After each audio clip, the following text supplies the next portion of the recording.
1920s Prohibition America, a time when there was slightly less mob violence and civil unrest than there is now. But if, like me, you've always wanted to be a mafioso but didn't have the cunning, bravery, or proper geographical location to do it, Paradox Interactive are here to make you an offer you can't refuse.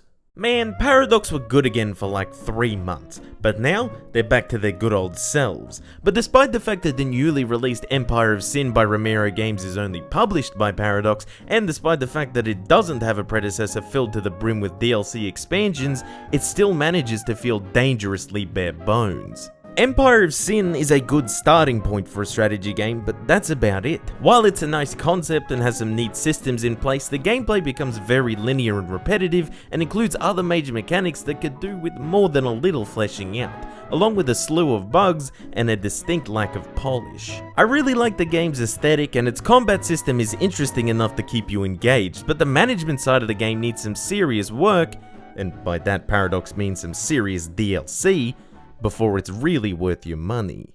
Empire of Sin is all about building up a criminal enterprise in 1920s Chicago, whilst competing with other factions as you brew bootleg booze, open illegal rackets, and gun each other down in droves for control of the city. You'll begin by choosing your mob boss from either a real one like my favourite historical thick boy Al Capone, or one loosely based on a historical figure, all of which have their own 2 unique Empire bonuses and diplomatic bonus, as well as having a unique combat ability, some slightly more broken than others. The gameplay is largely split between its real-time management side in the overworld, where you'll look after all of your rackets and administer your criminal empire spread amongst Chicago's neighborhoods, and its turn-based combat, where you'll gun it out in the streets or inside the rackets you're defending or taking over. There are 4 main types of rackets that will make up your empire: breweries, speakeasies, brothels, and casinos. The latter 3 will make money and consume alcohol to varying degrees, so you'll need to ensure you're pumping out enough booze from your breweries to keep raking in dough. There's also safe houses, which act as stronghold buildings, which all empires will have at least one of,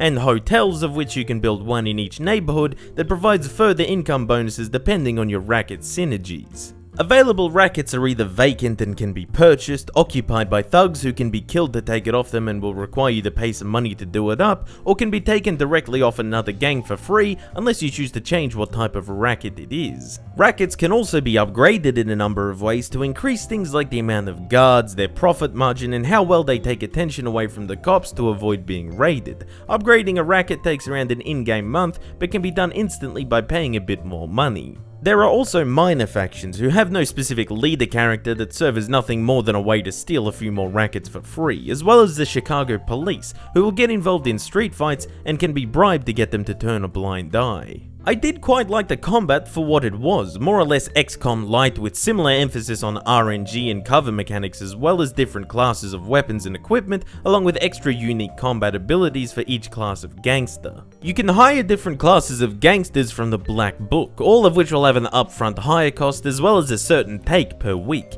They'll also each require a certain amount of notoriety before they're available for hire, leading into a nice progression for your empire as well as your gang size. Different weapons had different effective ranges as well as damage outputs, and finding the right balance between the weapons you had equipped was important, though I think the combat could do with some rebalancing. I personally found rifles and pistols to be far more effective than other weapon types, and certain bosses' abilities were clearly much better than others. My first proper playthrough was with Frankie Donovan, who apart from being aggressively Irish, has the beatdown ability that more or less kills any unit in one hit, and then refills his action points completely, allowing him to often kill a second enemy in the same turn. This shit was overpowered as heck. An auto-resolve for combat that didn't include your boss and hired units would have also been nice, especially long and pointless street fights where enemy patrols just wandered into your territory and bumped into your guards. Currently you can only either manually control the fight or abandon and lose automatically. I did like how street fights would also include nearby units such as police officers if they were patrolling in the vicinity, but what this also did was include thug units that were hiding in some alley out the back of where you were fighting, which just added 4 extra pointless rounds to the combat while you moved your units within range to shoot them. One part of the game that was a lot more bare bones than I was hoping it would be was the diplomacy between different factions. There wasn't a whole lot you could do with it other than declaring war or making non-aggression and war protection pacts, along with business arrangements which only gave minuscule bonuses and a negligible opinion increase. You can conduct sit-downs with other bosses periodically, which you can do when you first meet them to agree to a business arrangement rather than start with hostility, or to discuss other things like truces or ending wars and agreements with other factions.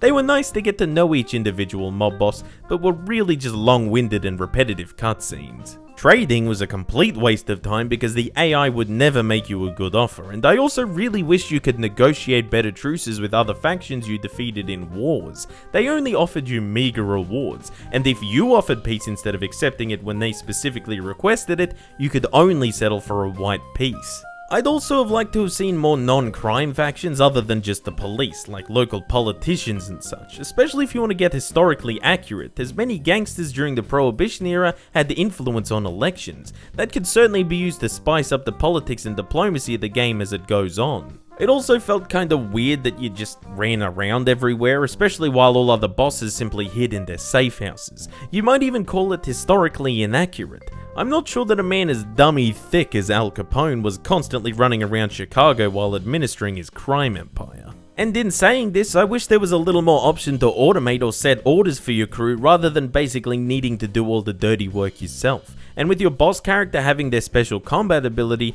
the game more or less encourages you to use them for fighting. Being able to fast travel instantly across the map is also a little bit OP. You can just run around insta-sniping enemy patrols before they have a chance to attack your rackets. If you could actually set patrols for your guards, it would be much more strategic than just teleporting on top of approaching enemies. I do think that the taxi travel system works well for going into different neighborhoods, but perhaps should just be a point-to-point fast travel system rather than being able to instantly teleport to any explored building across the entire map. And if the issue is that walking takes too long, they could have just added multiple game speeds, right?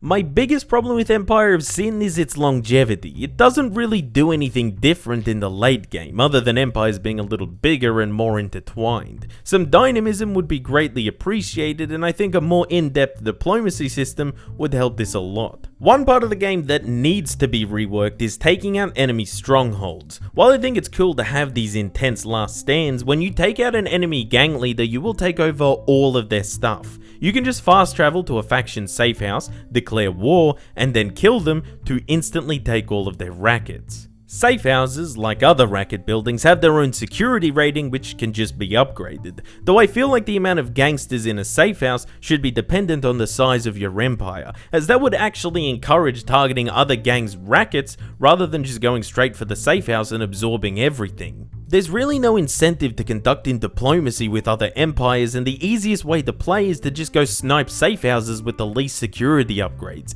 Upgrading rackets and focusing on actually administering your empire take a back seat to just going in guns blazing. I really wish there was more than one way to win, rather than just taking out all rival factions, like controlling a certain number of neighborhoods or getting enough influence over an external political faction, like a cultural or diplomatic victory in a game like Civilization, because currently there's only one very linear and repetitive way to play.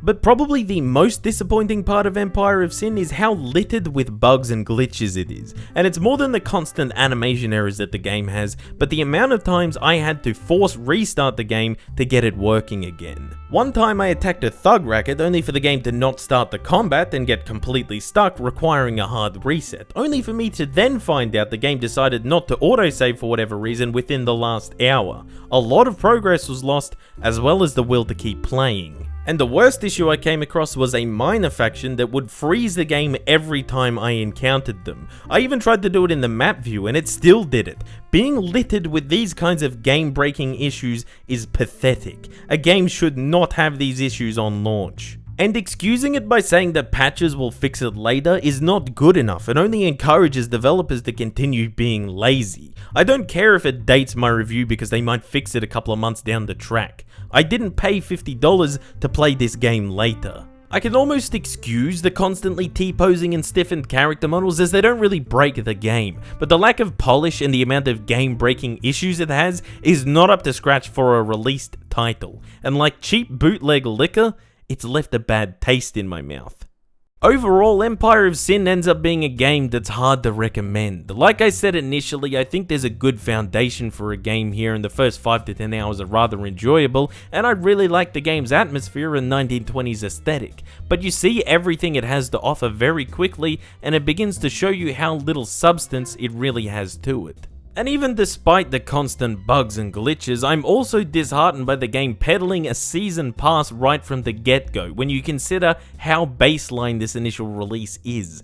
I don't want to say it's a typical Paradox interactive launch holding back content to be sold as DLC later, but I don't see how else to interpret it. And you might even call it poetic that I feel a little swindled by a game about running a mafia syndicate, but for the asking price of a little over $50, or make that $90 if you're after the season pass too, there are plenty of other strategy and management games out there that give the people what they want a lot better than this one at a much better price. I'm sorry to tell you like it is, Paradox, but you gotta understand.